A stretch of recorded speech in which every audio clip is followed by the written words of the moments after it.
Hello, welcome to another episode of the Richmond BigFooty Tigercast.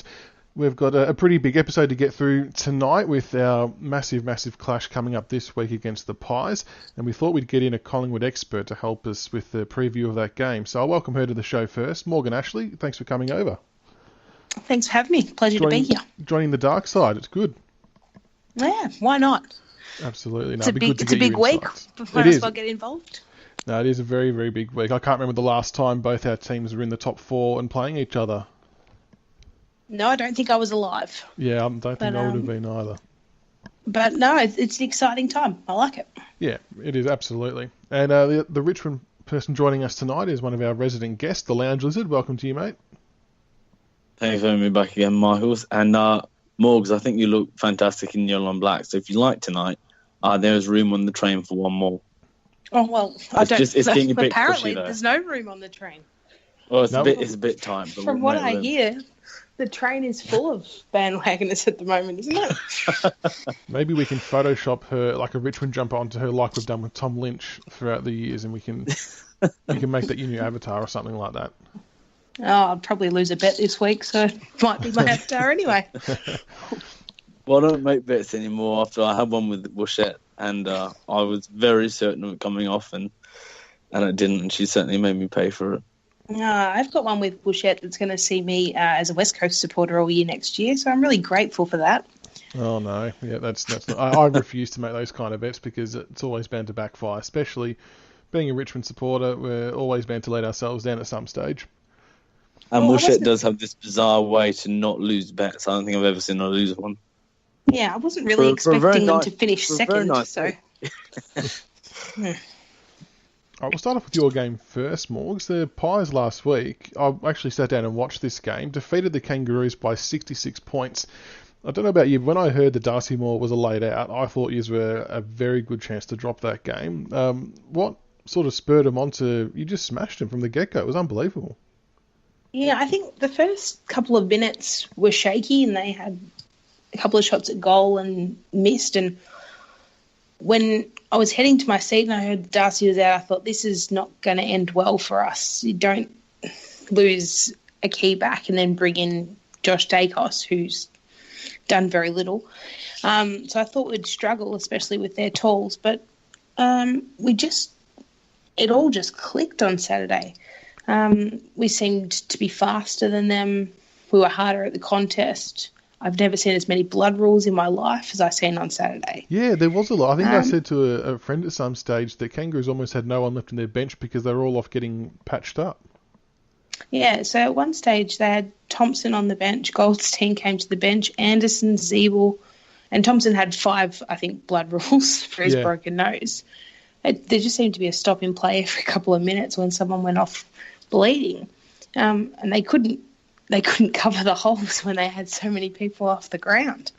I think for the first time this year we put in a 4-quarter effort, which was impressive. We weren't too bad against Melbourne, I guess, but this was the first time that we've really won every quarter. And I can't remember the last time we had a 10-goal win. So yeah, it was a good game. The player that impressed me the most in the first quarter that Kangaroos just literally couldn't contain was Mychek. So I'm not sure where he's kind of come from, but he really stepped up and was pretty much the difference in that first quarter. Yeah, I guess this year the best part of our forward line has been that we've had so many avenues to goal. And this week, I guess it was Mychek's turn to stand up, and he was really good in the first quarter. Went absolutely missing in the second and third when they locked down on him. But in that instance, someone else stepped up. But he was really good, very accurate, good overhead. He's just got a strong body because he's not young. He's come from the VFL. And it's just good to see him taking his opportunity when he gets it. And looking at your forward line, it kind of has a lot of similarities to us from last year where you're pretty much forced to play a medium-sized, small forward line due to the injuries that you've got, which we'll get to later on. Do you think this has been a bit more of a benefit for you guys? A bit of a surprising benefit? Yeah, well, I think it's just born out of necessity, unfortunately. We just don't have the tall forward stocks that other teams seem to have. I don't know where they find them. They must grow on trees, but we're not picking the right ones. So we've got a whole fleet of 6-foot guys who are kicking goals for us at the moment. But I definitely don't think that was the plan. But at least we've got Hoskin Elliott, who's delivering way above what we paid for him. Josh Thomas has had a resurgence since coming back, which has been really impressive to watch. De Goey's really hitting some form. Myercheck's doing his bit. Cox brings the ball to ground. So if someone told me that was our forward line at the start of the year, there's no way I think we were in the top 8. So yeah, no, they've definitely adapted really, really well. Big Cox, he's been huge. Pardon the pun, but his improvement from when we played you early on in the season to now has been huge. He's clunking the ball now. His set shots for goal are quite good. So I think he's become a pretty vital part to your team. I'm not sure if it was the Richmond game where he just couldn't mark the ball all day. He dropped about 16 marks. He just couldn't catch anything. And he couldn't have caught a cold that day. It was so bad. I've never seen a player look so just out of their depth. But he's very persistent and he keeps going. And even that day, he went at every contest, even though he was dropping everything. And I guess it's quite an admirable trait. He is learning the game, but he's picking it up pretty quickly. He's starting to run. He runs to the right spaces now. He's learning to time his leads a bit better. He doesn't have soft hands, so marking's not the greatest. But he can kick well. So he's a project player that's coming along. Absolutely. I caught it 3 years ago, actually. There's a thread on the Richmond board you probably find somewhere, at least 3 or 4 years ago, or whenever it was, saying I reckon this guy can play. I saw a lot of qualities in him early on, so it's no surprise to me that he's come on leaps and bounds the way he has. Yeah, it's credit to the work that the Collingwood staff have put into him. I mean, he's as raw could be with no exposure to the game.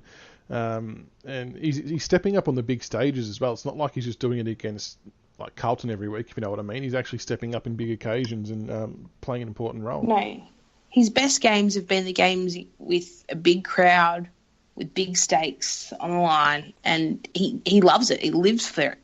So hopefully when Saturday comes around, he can do it again. Did you happen to watch this game, Lounge Lizard? I did. I saw parts of it, Michael's, throughout the day, and obviously what you guys touched on is pretty much where it's at for me. I was quite impressed with some of the kids that Collingwood were playing, in particular Dacos as well. I wasn't too sure if he was a draftee on name rather than potential. I think where we've possibly seen that Carlton with Son of Sauce. He'll be lucky to be on the list in a year's time. Yeah. He seemed to play well. I thought he really did play well. Dacos, that is. And it again, definitely was his best game. It was his best games of his career. Yeah, and he looked comfortable at the level. And I think they say it takes about 50 to 100 games before you are comfortable, but he looked it early on. And as you guys touched on, with Moore being out, I was really interested to see him back in the side, and actually how would he upset the defence, which has probably been your strongest point this season. Obviously, until Dunn went down, you guys were holding that really firmly. I did hear Jeremy Howe on the radio the other day just saying that no one's had to pick up the leadership in his absence. Everyone just knows what to do, and everyone's quite open with talking to each other.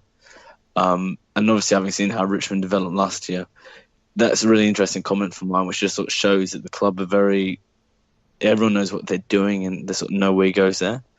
I think it's been quite evident this year. And watching the game, you could see that this wasn't the Collingwood I think that game probably proved to everyone that this isn't the Collingwood that we've seen the last 2 or 3 years. And that this is a new Collingwood, and possibly this is the team that Buckley had been working for post the 2011 grand final, perhaps the 2012 final series.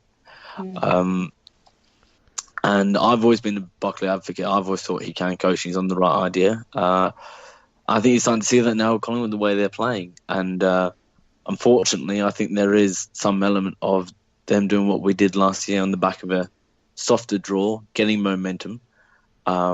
a bit like us, playing a unique forward line due to necessity.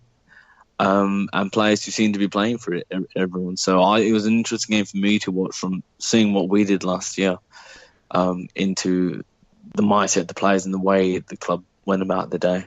Watching the game as well, I felt like I was watching one of our games in terms of how they were going about their pressure, which was interesting because Buckley did say a while ago that he had no intentions of copying our game style, but to me, it looked like it was identical.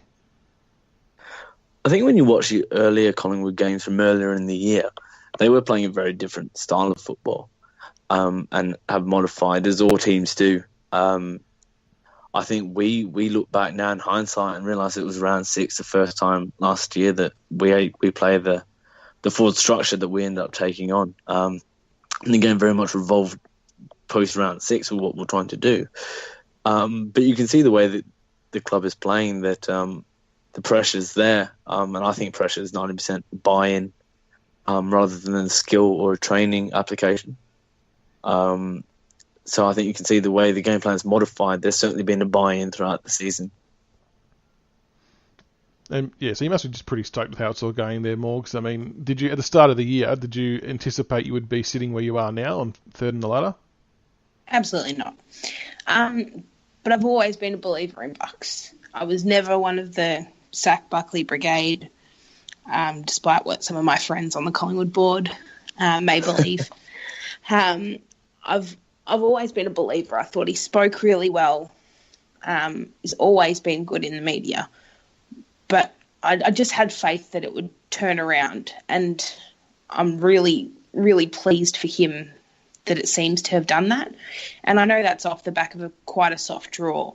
But you can only beat who's been put in front of you. And we've done that. So we'll just keep going. And we had that last year. We had the soft draw. But once you get a bit of momentum out of some wins, momentum is probably the most powerful thing in sport. Yeah. And also just what you touched on before, Buckley in the media.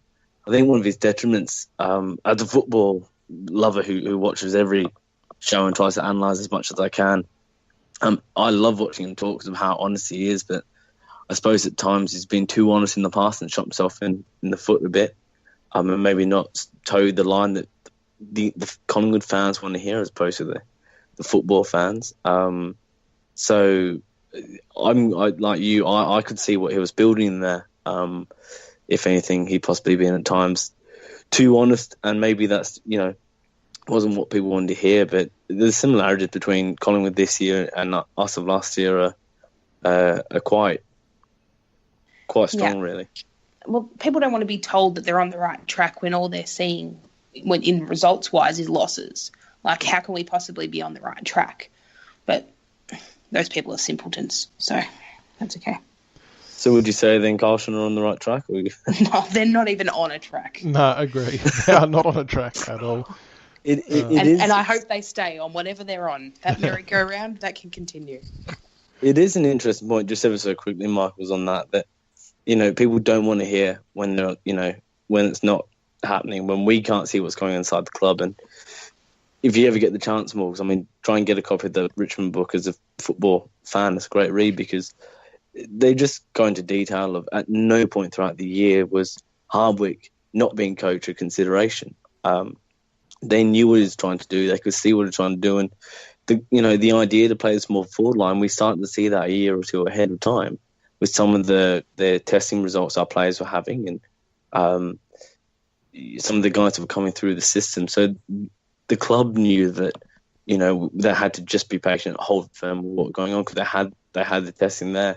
And Collingwood clearly had that. And I think it goes to show when you get it wrong, like in Brisbane in recent times, up until this season, or Carlton right now, that, you at least with Richmond, you could see what they're trying to do. At Collingwood, you could see what they're trying to do. At Carlton at the moment, it seems like off the field, the club's in shambles. And at least Richmond and Collingwood and stuff like that, we didn't have that problem. But, the guys like Carlton and everything, they're miles off it because it doesn't matter what they do on field. The off-field needs to be fixed.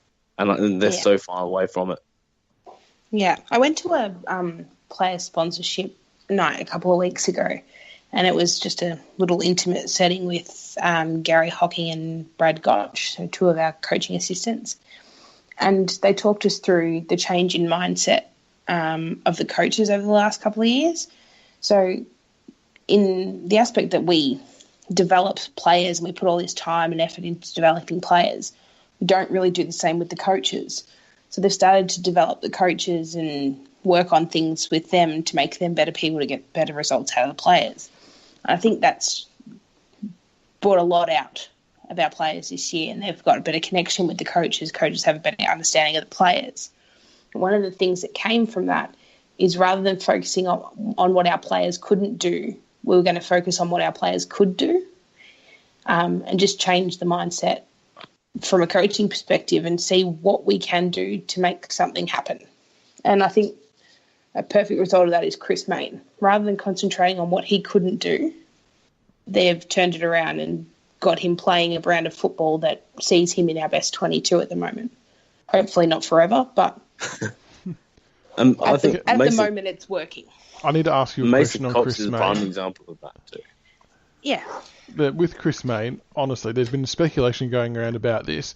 From a Collingwood perspective, do you think that at the time that you made that trade, that someone at your club thought they were getting David Mundy instead of Chris Mayne? Given how much you're paying him, that can only be the possible explanation. I don't know what Gubby Allen was doing when he signed him for that amount of money and for that many years, but something went wrong.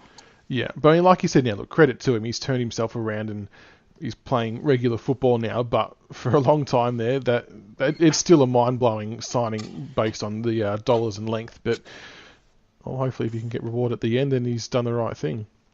He's still not worth half of the money that we're paying him. No, but he's playing a role. It's on par with Vickery going to Hawthorn for 500,000. That's how bad it was. You know, I think what happened, I watched a lot of Freo in the era that they were up towards the top of the ladder. And that's sort of an adopted second team for me, really, when Hawthorn were winning on the flags. And I think when you watch him play, I mean, he was such an important cog in the Ross Lyon system that his strengths were shown. I mean, Ross Lyon builds it all on defensive strengths, and that's what he did. And he worked in a side that allowed him to play that with guys like Ballantyne and Hill rolling forward. And obviously Pavlich as well, who was very much a in-form player at the time. And he was allowed to roam forward and put defensive pressure on and guard that 50-metre arc. And I think what happens when you take a player like that out of the system, you start to see everything else that's wrong with them. And I think, they spoke about this recently with the Gold Coast Suns apparently chasing Kane Lambert. Or if you take a role player out of a role, and they're not the player you're expecting. I think it's kind of what happened with Collingwood. I think they just focused on what he was doing at Fremantle as opposed to what he would do at Collingwood. It's an interesting take on it. No doubt there's some merit to that for sure. Lounge Lizard, on to our game. The Tigers knocked off St Kilda by 54 points. The first half I thought was pretty good, don't you reckon? We sort of lit it up a bit and ran away with it, but the second half was a bit boring. I won't lie to you, Michaels. I didn't see the game again this week. I was actually having sex. 2 weeks in a row you've come on, or 2 times you've come on and you haven't watched the game. You could tell me this in the PM so I could at least work out something around it. I genuinely was having sex, but in my defence, I was thinking about the game at the time. Wow. Yeah, okay, well, I'll just review the game on Morgs. Did you watch it? We can review the game if you watched it. I watched it. Oh, there you go. Well, Lizard, you can just pipe down for a second. We'll review the game. All right. I'm an avid Richmond watcher. Wow, this is extraordinary. 2 times you've done this. You're heading towards Wacko Jacko territory at this rate. What did you make of our... I'm watching this week. What's that? I'm watching this week, so I assure you. Okay. Of course you are. I'll keep that in mind for next week's episode. What did you make of our first half, Morgs, given that you actually watched the game as well? I thought it was a pretty impressive game by you guys. In saying that, your opposition has been talked up a lot in the last couple of weeks for little to no reason. Yeah, I felt they were going to be a lot better than what they were. Given they won 3 of their last 4, I really did think that they were going to sort of come out firing, particularly in the first quarter. Who did they play, Michaels? I know they weren't, but it was still a confidence thing. And like Lizard said before about momentum and confidence, it was still there, and they were starting to look like they were starting to believe into the game plan that Alan Richardson's trying to teach them. But yeah, from about 3 minutes in, I thought, oh, they're in a bit of trouble here, the Saints, because we just seem to be all over them. Prestia, for mine, was our best player. Was 26 touches, 3 goals. He was huge. Yeah, he's been a fantastic pickup for you guys. And Dusty was back to somewhere near his best, which was good. And Dylan Grimes had another good game as well. But young Higgins, I know we've spoken about him before a bit, Lounge Lizard, but his midfield work again was pretty good. He kicked a goal, but the thing that still worries me about him is his set shot conversion is still horrible. Yeah, I think a lot of that will come with nerves leading into it. He seems a very hyper nervous person, as opposed to, say, Jack Graham in the grand final last year. He's a very relaxed country character, where Higgins seems to be very much more of a naturally excited guy. And I think, you put in the adrenaline of football, and that doesn't help. I think we saw that early on with a lot of the fumbles he was doing. So I think it's going to take some more time to ease into it. But I think they will disperse as he gets more comfortable at the level. But it is an issue, and that's why I think I said it the other week that I'd like to see Townsend come in, particularly against Collingwood, to try and level out some of that, because we can't be relying on Jack kicking bags every week. Yeah, I mean, Jack was good, kicked another 4 goals, which was handy. Castagna he backed up his game from last week with another shocker, to be honest. A couple of real average kicks inside 50 and just didn't get near it. And I was saying to some mates, once we had established that lead, I actually thought we might have been better off to try and actually feed him the ball to try and get him a couple of goals, whether they were cheap goals, whatever it might have been, just to build his confidence back up. But he just looks shot at the moment with his confidence. The one interesting thing, though, is when Rioli was out, that Butler and Castagna weren't playing well, weren't in form. As soon as he came in, the three of them seemed to click in a certain way, and they all played well. Now Butler's out, one of the two who less are struggling. So I think what could be interesting to note when Butler comes back is, will he come back in form? Is he now trying to do too much to compensate? And I'm a bit hesitant to want to drop him. I think until we see a run of games like this with the three of them in, because I think the three of them really are one element altogether. Yeah, they do. They work as a unit, but we've still got Stengel banging down the door in the VFL and Liam Baker as well knocking down the door to come in and get a game. So at the same time, we can't sort of keep holding out, waiting for other people to come back in. He's still got to perform on his own merit on a week-to-week basis, but I think they'll keep him in this week. I think you kind of have to against Collingwood, because the midfield's so good that they can get back. I think we need to hope that he can turn it on, or he's a guy that you're going to have the defenders keeping an eye on either way, because he gets a lot of the football, he gets to the right places. What he does with it is another matter altogether. Yeah. But he gets to the right places. So as far as Collingwood's concerned, you have to have an eye on him. Defensively, you got to be aware that he's there. I think that's probably his greatest strength. I still think we need to bring a guy like Townsend in. I think because a guy like Howe would run with a guy like Townsend. And I think we take the risk of Howe getting off Townsend and intercepting, but Townsend's proven to be quite good at holding down the intercept guys. He did all final series last year. Yeah, and seems to be in some form in the VFL as well. I mean, we kind of got this interesting situation now where we got a lot of guys in the VFL in form. So it's really luck of the draw of who comes in and who goes out. But I think Townsend, obviously I didn't see the game, but I think Townsend's probably the obvious in. And I'll leave Castagna in there for another week. But I think we're certainly very lucky that Lyndon Dunn isn't in the Collingwood side. Yeah, otherwise that would expose us big time. The other big thing to come from that game was that $1.4 million was raised for Matty Riewold's vision, thanks to the government kicking in $1 million, but that's a super effort by the Riewold family and everyone who chipped in to raise that kind of money for their charity. So well done to everyone on that front as well. Okay, we'll move on to the roast and toast, which hopefully you did prepare something for Lounge Lizard, given that was in the PM. But Morgs, I'll start with you first. You had the roast for this week. What have you got? Oh, I think it might just dropped be out. you. We're having a quality episode at the moment. Loungelizard, you Well, can go shall I ahead do then mine? with the toast then if you want.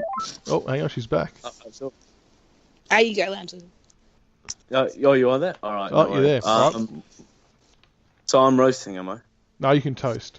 Morgs can do the roast. My toast, right. Yeah, you go the toast, Lizard. Okay. The toast is I think the toast really goes to Jack Riewoldt. He's in some excellent form at the moment. He's backing up week after week. He's 30 in October. And with 2 All-Australians, 2 Commonwealths behind him, and now Premiership, it'd be very easy for him to drop off. If anything, he's taking his game to a new level. Obviously, he's settled now. He's married and everything like that. So it's great to see him doing well on the field. And I just think there was talk this morning that he's already in discussions about a contract extension. He's contracted to the end of next year, but an extra to take him for 3 years, which will take him to about 32, 33. And I think it's fantastic. He wants to be on board, and assuming possibly on low money here with all the talk of Tom Lynch, of course. But I think it's great to see him in form. A much maligned player for a long time. Had the self-imposed media ban, had issues with speaking out to the media, particularly about Hardwick. And I think to turn around the way he has, it's just been fantastic. It's great to see him playing well. And I think we're very lucky he's not a free agent and we're not a mediocre side, because right now, I think there's no doubt he could be commanding big dollars on the open market. Yeah, agree. And the contract thing does kind of sound like we're just re-signing all of our A-graders to spread out their payments over a longer period of time to hopefully land Tom Lynch potentially. But no, I agree. Credit to him for turning it around, and I think it's great. He's in the leadership group and he's having another cracking season. Morgs, what have you got for us? You got the sorry, Lounge. I was going to say, I think with the signings we're doing, Rance recently and all of this, if we are getting Tom Lynch, and let's make the assumption now that we are, I would think Tom Lynch's contract will be heavily backloaded. So it wouldn't surprise me if some of these guys are getting quite heavily front-loaded now, waiting for that middle ground in 2 or 3 years when Ariolis and Butlers and Staniers and Lamberts and stuff like these guys start to come out of contract again, possibly with a flag or two under their belt, and hopefully some more Australians. So I think signing these guys now is quite a good idea. So I'm not surprised to see these guys signing on. Absolutely. And Morgs, you've got the roast for us this week? Yeah, my roast is going to go to Tom Brown. Oh, thank God. Tom Brown decided that he was going to run with a story yesterday that Teal Sidebottom was having surgery on his fractured jaw, which appears to not be fractured at all. Remained fine today. And also to Tony Sheehan, who went with he had surgery last night at 9 p.m. I saw that tweet. I wasn't sure if he was taking the piss out of Tom Brown or not, but yeah, it was stupid either way. They're not held to account, these idiots. Like, how you can run with that with no information, I've just got no idea. Where would they get that from? He's an absolute dolt. Yeah, no, I agree, and it's been one of my pet hates for a while that you're spot on. They don't get held to account at all. They're just free to make whatever calls they want, slander, players' names across the media, and there's no repercussions. But Tom Brown's had some pretty poor form even with the trade stuff, whether it was McGovern or I think he, about a week ago, said that McGovern was a pretty hot chance to go to Sydney. Then a week later, signs at West Coast for 5 years. Wasn't he the one who also said Sloane was going to St Kilda and the next day Sloane resigned? Yeah, possibly. I reckon people just feed him stuff just because he's stupid enough to believe it and run with it. Or he uses BigFooty. Well, I think he spent a little bit too much time on the Scandals and Rumours board. Needs to expand his network of contacts because he's not getting anything right. No, I'm right with you there. It's nothing worse than seeing people do that. But anyway, they're never going to change, are they? Well, not until we hold them to account, they're not. It's interesting, though, on Twitter, because with the power of social media, more and more people are sort of retweeting and calling them out when they do get something wrong. But there's never an apology. There's never an acknowledgement that they stuffed up. They just kind of ignore it and carry on. What's interesting, too, is these guys aren't putting it in their articles. I would think that the Herald Sun saying, if you got something as big as this, we want it in the paper. So I think there's something very interesting there as well. That a lot of these false things are on personal Twitter accounts where their employers aren't held responsible. And clearly, I think it's a sure sign that it's not true, because if it was true, their contract would probably stipulate that it goes into the Herald Sun of the Age for the hits. And I don't think there's ever been anything true that's been broken on Twitter for that reason. This stuff's still coming out in articles, when it happens. Yeah, no, definitely agree. If it's big enough, the paper's going to want it for their own rights. But all right, we'll push on to the big preview of our game. Just a few formalities to get through first. Firstly, the Tigers have hit 100,000 members today, Lizard. How's that? I mean, who would have thought we'd be the first club to reach that milestone? It's a pretty big effort by everyone involved. Yeah, no, it's great. I actually misread it when I saw it on my phone today. I thought we hit 1 million. And I thought that was a fair achievement. But no, 100,000's fantastic. I think we were at 85,000 before we even looked like a chance for a flag. So, a lot of rusted on guys. And, the Collingwood, of course, is similar to this Morgs. And in fact, we've got a great fan base that want to get behind and put money into the club. And, it wasn't that long ago we were broke and with debt. And not so long ago that we're broken with debt again. So, it's great to see it, and I think it's a great reward for the football club more than anyone else to see that people actually getting behind and putting their hands into their pockets for it. And it's important to note there's a lot of people out there who are a bit salty about the fact that we've hit 100,000, saying they're all pet memberships and all that kind of stuff. And while the club does sell them, as does every other club, to qualify for a membership number, it has to be at least a $50 membership with access to games. So those pet numbers are not included into that final figure. So anyone who's trying to discredit it, you can stop right now because it's not included. I think it does definitely deserve some credit as to where both of our clubs have come from, especially like early 90s when we were both very much struggling financially and got ourselves back to being at the top of the league without the handouts that other teams have had to deal with. So credit to you guys. Congratulations on having a quarter of your membership base being bandwagoners, and long may it rain. And that's the tricky part, isn't it? It's all good and well to hit that number, which is fantastic, but is it going to be maintained?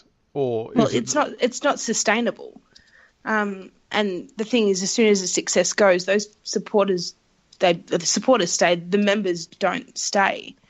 So like our membership, I think, peaked in 2014.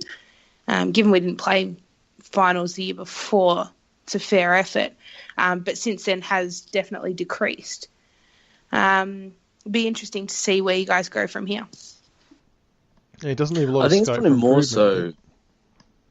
I think also more so, like 3-game memberships and half-game memberships are more available than they were in years gone by. And if you only need $50 of a membership to count, I think for all clubs the membership numbers will grow or balance out, because I think people who want to be a member but perhaps can't go or just want to support the club, it's an easy way. It's an easy way to do it. I know with my membership, I haven't used it in years. I always use the MCC personally, but it's $200 a year to just help out the club. It doesn't really hurt me. I don't really think about it. So I think there's probably a lot of members like that too who just roll it over for the sake of every dollar helps. But if you were looking to get a ticket to this game this week, you could quite easily pick up a 3-game membership, which would get you a ticket to this game for $60. Yeah, I mean, I tend to think that memberships for that reason probably shouldn't be sold after round 10. Kind of for that reason. If you really want to take that ballot round 18, then fork out for a ticket. Yeah. That being said, the AFL's bullshit variable pricing scheme doesn't really help. But I agree with you on that. I think there should be a cap on when you can be selling memberships. Certainly, like the fact we hit it is a great number, but again, we have hit it 5 weeks out from the season ending. The other problem we're going to run into as well, and any other club would be the same when they have a big increase, is if you're playing finals, then obviously the number of people trying to access those final tickets grows by quite a bit. And then there's the potential that the people who have been long-standing members miss out in a ballot to people who have just signed up for the first time. Is there any kind of solution or thoughts on that? I've always had a problem with this as somebody who attends every week. And I don't know if you can punish those who don't attend by not putting them in the ballot. But the fact that some people get to turn up to the MCG on the last day in September and see a grand final when others who go every week don't get that opportunity doesn't sit well with me. Yeah, it's interesting. I mean, if you say you don't go every week, you can't get in. As I said, the games I go to most weeks usually walk in through the MCC, because of course if it's an away game, it's just a free way to get in. But obviously if it's someone like me, if that's a ruling, then it wouldn't. I could also walk in with my membership and make sure I'm not paying either way. I think it's a tough one. There are guys who probably miss out. I was very fortunate to go last year through my membership in the ballot, and even then there was a standing room section. But I think really, this comes back to the AFL pandering to the corporates and the fact that it's only 25,000 tickets, I think, available to each club. And no, it's less. It's 17.5. 17.5. It's just Crazy. not enough. It's at the end of the day, we're the ones really propping up the league and the clubs. And I think the AFL's gone. So we've seen it now with the broadcast situation that the AFL they sold their soul to get $1.3 billion. And we're now seeing it in the broadcasting and the Channel 7 dictating so much of the fixture. And I think this is the shame of the game going too corporate. And I'm all for growth in football, but I do agree with the sentiments that the AFL have gone too far corporate in recent times.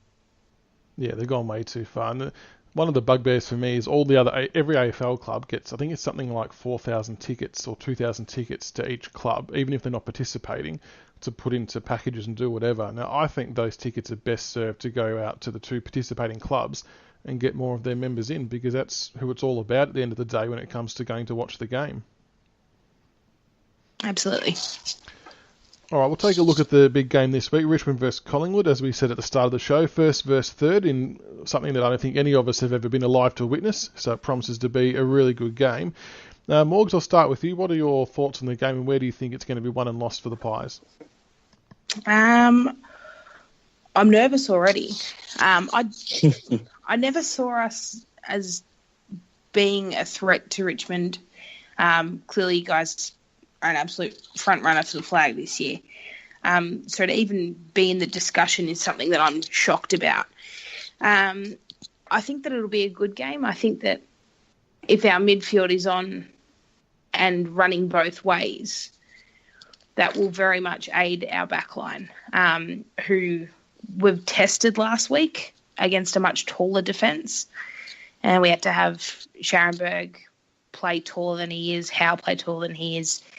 So I guess that's something that we won't have as much of a problem with this week, considering that your forward line's a bit smaller. But I'm definitely not going in confident. What about you, Lizard? What's your thoughts on the game, given you'll be watching this one? Yes, I made sure to keep my weekends free from any horizontal refreshment.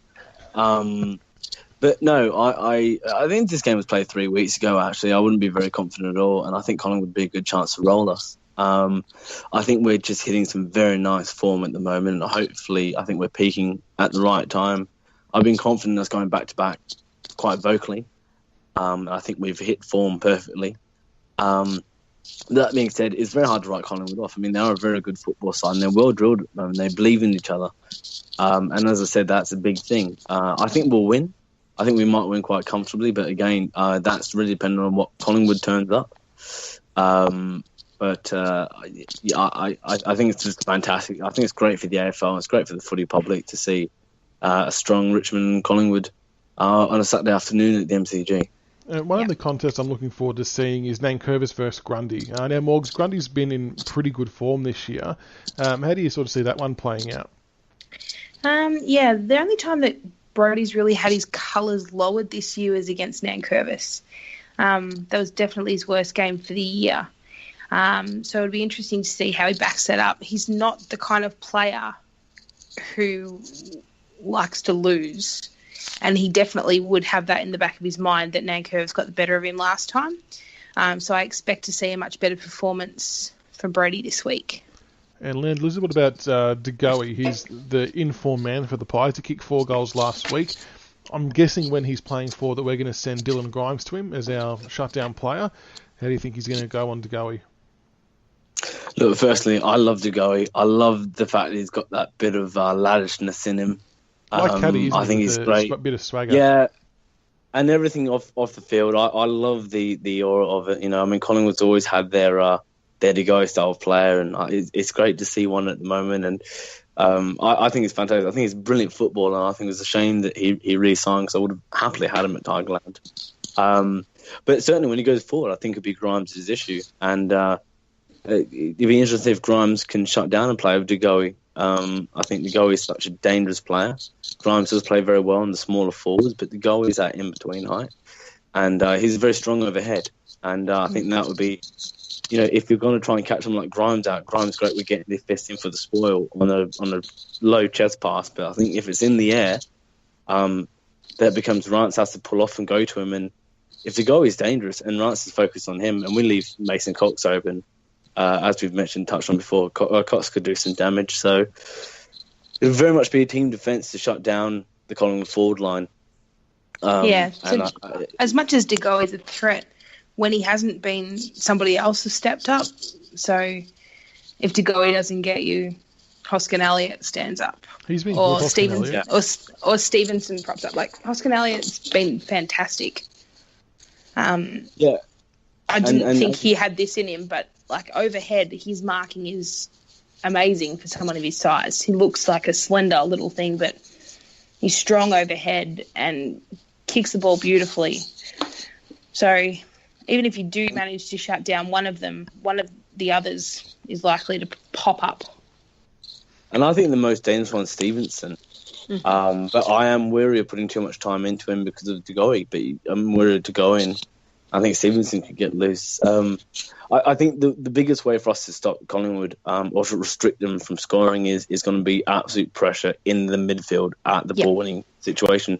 We've got to make Collingwood the mids. We've got to put them under so much pressure they're bombing the ball forward, and now our defenders can zone off and read off, which is our strongest point. And that's what a lot of clubs play into our hands. And Adelaide did it last year by bombing the ball forward.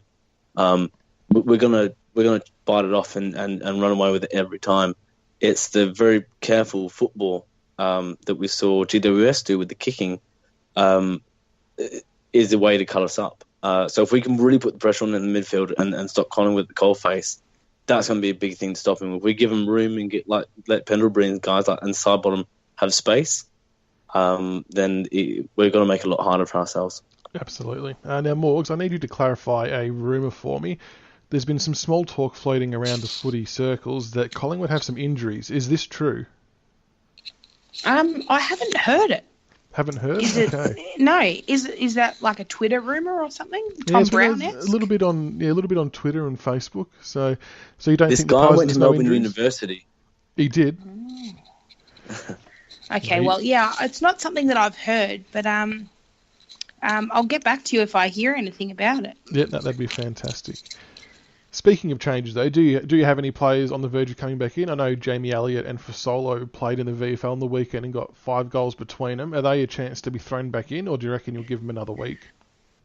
I hope they're not thrown back in, just because where those players would be playing, I don't think anyone in our forward line deserves to go out.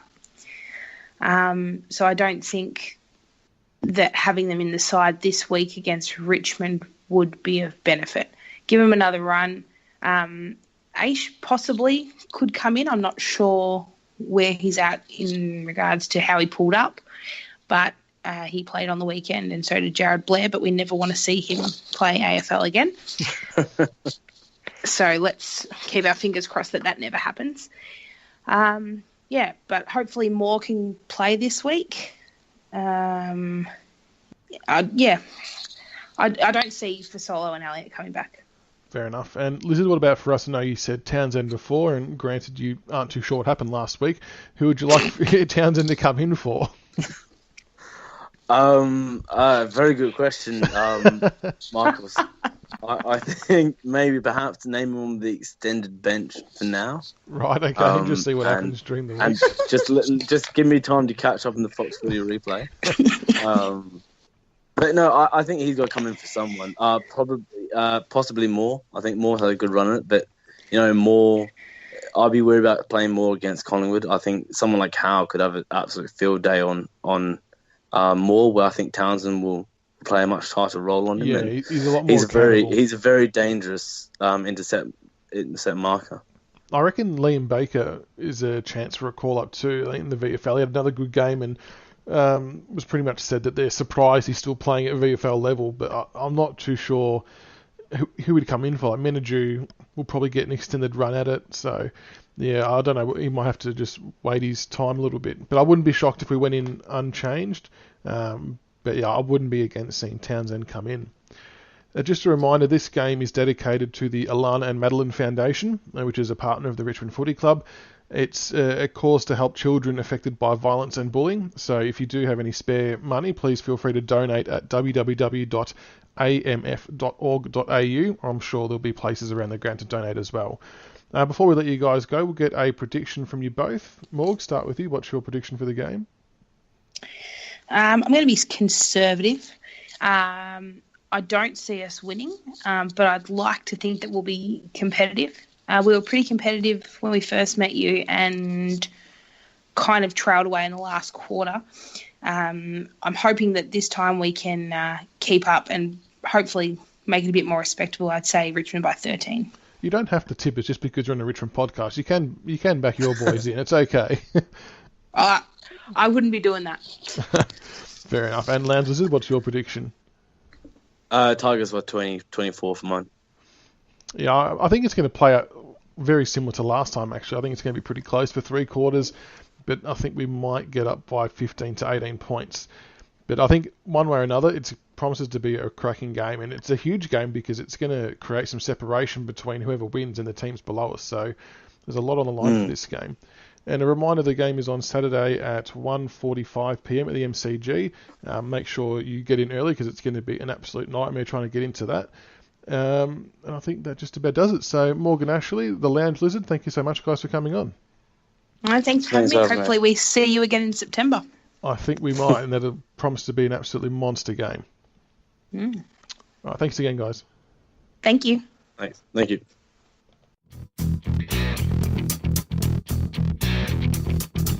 Thank you for listening to another episode of the Richmond BigFooty Tigercast. Be sure to subscribe to the podcast on iTunes and YouTube so you can follow all the roast and toast, the reviews and previews, and all topics Richmond.